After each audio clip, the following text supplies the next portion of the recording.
Surat CA એસોસિએશનનો સૌથી મોટો આરોપ વેપારીઓના જીએસટીના ડેટા ઓનલાઈન વેચાતો હોવાનો આરોપ થયો। 10,000ના પેકેજમાં જીએસટી ડેટા વેચાતો હોવાનો આક્ષેપ લગાવવામાં આવ્યો છે। સુરત સીએએસે પત્ર લખીને નાણામંત્રીને રજૂઆત કરી ત્યારે ડેટાનું વેચાણ કરનાર ડેટા સોલ્યુશન ગેંગનું દિલ્હી, ગાઝિયાબાદ અને નોઈડા હબ છે। કેન્દ્રીય નાણામંત્રીને મોકલવામાં આવેલો ઔપચારિક પત્ર ચર્ચાનો વિષય બન્યો। આ પત્રમાં ગુડ્સ એન્ડ સર્વિસ ટેક્સ વ્યવસ્થાની ગંભીર ખામીઓ છે। GSTR1નો ડેટા ₹8,000થી 10,000 સુધીમાં વેચાઈ રહ્યો છે।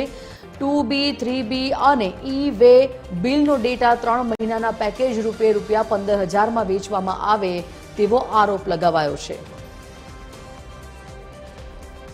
રજૂઆત અમારી એ જ છે કે આની ઉપર પહેલું તો તપાસ થવું જોઈએ। તપાસ છે એનાથી મરેલી વ્યક્તિ પાછી આવી નહીં શકે એના જેવું છે।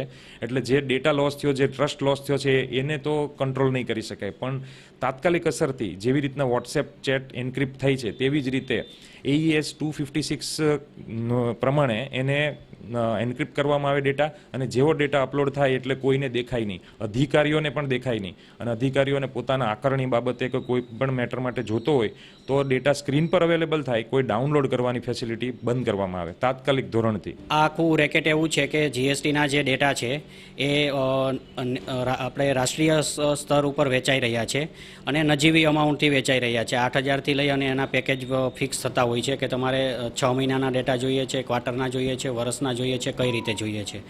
અને જે નાના નાના વેપારીઓ છે કે જે પોતાનો થીન માર્જિનથી નવા કસ્ટમર બધા ઊભા કરતા હોય છે, હાર્ડવર્ક કરતા હોય છે અને એ લોકો બિઝનેસ શરૂ કરતા હોય છે, અને એ લોકોનો સેલ્સનો ડેટા, એ લોકો સોર્સિંગ ક્યાં કરે છે, એનો પરચેઝનો ડેટા, બધો ડેટા લીક થઈ જાય છે અને બહુ જ મોટું એક આ રેકેટ ચાલી રહ્યું છે।